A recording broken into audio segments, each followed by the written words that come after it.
We've just boarded the Majesty of the Seas, and it's time for lunch.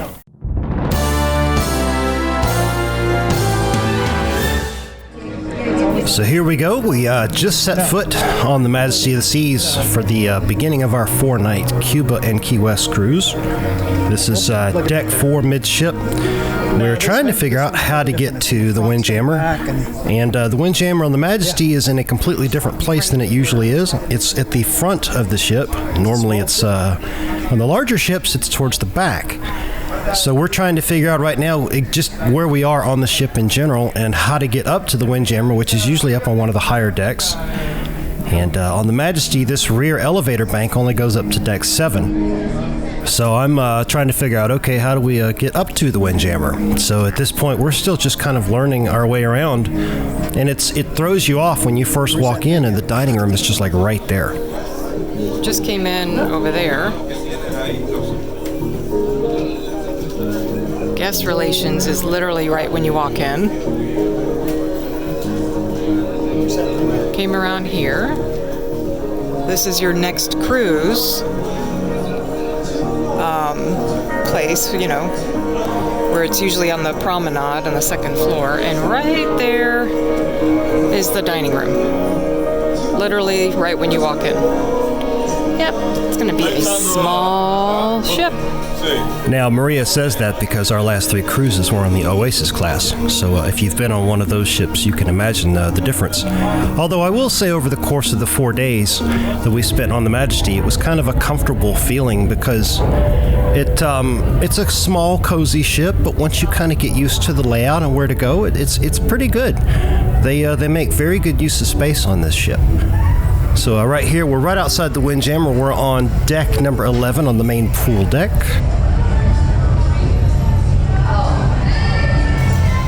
And here we are in Sorrento's, which is sort of the upper deck of Windjammer, the upper level, if you will. The Windjammer on this cruise for us was really good. We actually spent more time in here. We ate lunches and dinners in here. I think we only ate in the main dining room once on the first night as part of my time dining. And then every other night we had dinner in here. We had lunches in here. We probably spent more time in the Windjammer on this cruise than we have on previous cruises. And this was only a 4-night.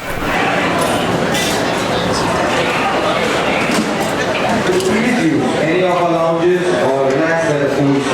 Thank you and a wonderful cruise.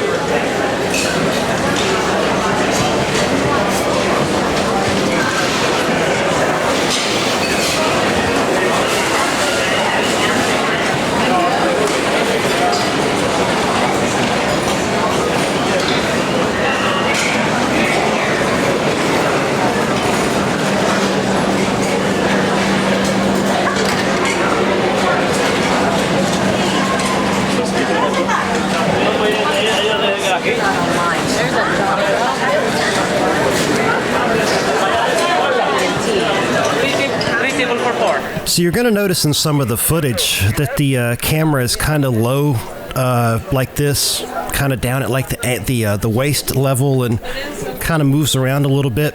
I'm actually walking around with a new Canon 4K camcorder that is rather conspicuous, and most people on a cruise don't walk around with one of these. And so I was trying not to draw too much attention. And I sort of learned after the fact that maybe I should have just held it up at face level and just really owned the fact that I'm walking around recording everybody on a decent-sized camcorder, almost like a professional videographer. So we need to go down to deck 4.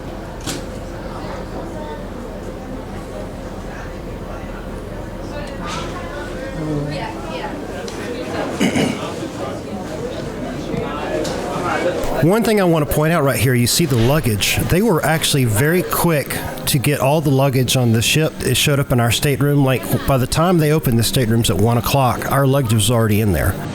So here we are on deck 5 in the shops area. You hear the band playing down there on deck 3. It's a huge, just open air atrium that goes from deck 3 all the way up to deck 7, where Bolero's is. And that's kind of a cool concept because you'll see later on in the cruise how they use that to a really good effect to do a lot of things with group interactivity, They do their little sort of 70s disco night down there, and they're able to really make good use of the space and get the crowd really involved in it. Here's a good look at the atrium right here.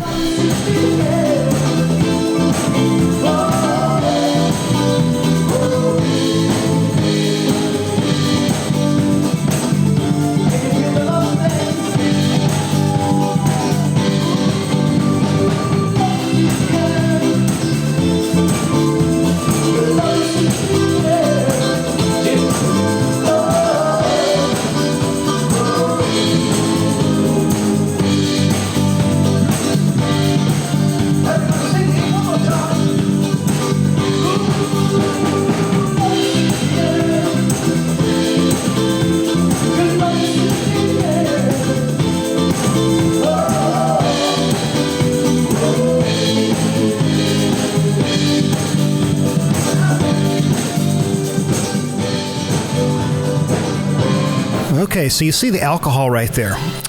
This is their little display of different alcohols that you can sample, I guess, or they were doing that later on in the afternoon. We didn't know it because we hadn't had a chance to really check the cruise compass yet. But the one thing we were doing throughout the cruise, and this kind of highlighted a problem with it, was we were checking the app like you're supposed to, because that's their newfangled, while you're on the ship, check the app, it'll tell you the schedule of the things you can do and so on. Well, they had a few problems with the app. They had some things that were listed at the wrong date and the wrong time because one of the crew members would make a change at the last minute or something like that to the schedule, and the app didn't reflect it. So unfortunately, that was one of the negative things that we ran across on this cruise. And when I did the survey at the end, there were 4 things I think that I kind of dinged them on, and that was one of them. But it's brand new. This was May 18th, 2019.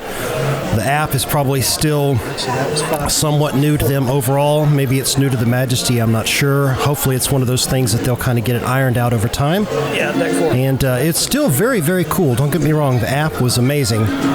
It was definitely something we'd never used before because the last cruise we went on, they hadn't really started using it yet. So this was the first cruise for us where we actually used the app, and it's definitely going to be cool in the future for when we go to Alaska in August of 2019. We go out on Harmony in July of 2020, so I mean, we're definitely going to be using it on future cruises. But on this cruise, it was pretty good. It was probably like a 7 out of 10.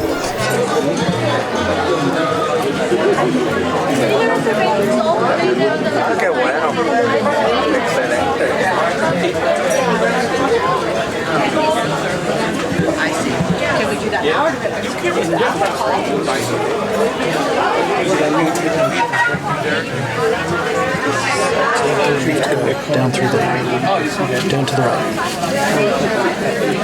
So we're right here, and we go that way. Because we just came from over here. I'm getting your phone. Okay, that's kind of. So this one is doesn't look in from online. We just call from Oh, they haven't blocked off. That one's going up. You gotta press the down button. Yeah, so starboard staterooms 4038. That's why those people, see, will be ready by 1. Yep. 4038 is going to be in to the right. Thank you very much for watching that video. I hope you enjoyed it. If you did, hit the like button. And if you haven't already subscribed, be sure to subscribe to my channel and hit that bell icon so you can be notified when I post a new video.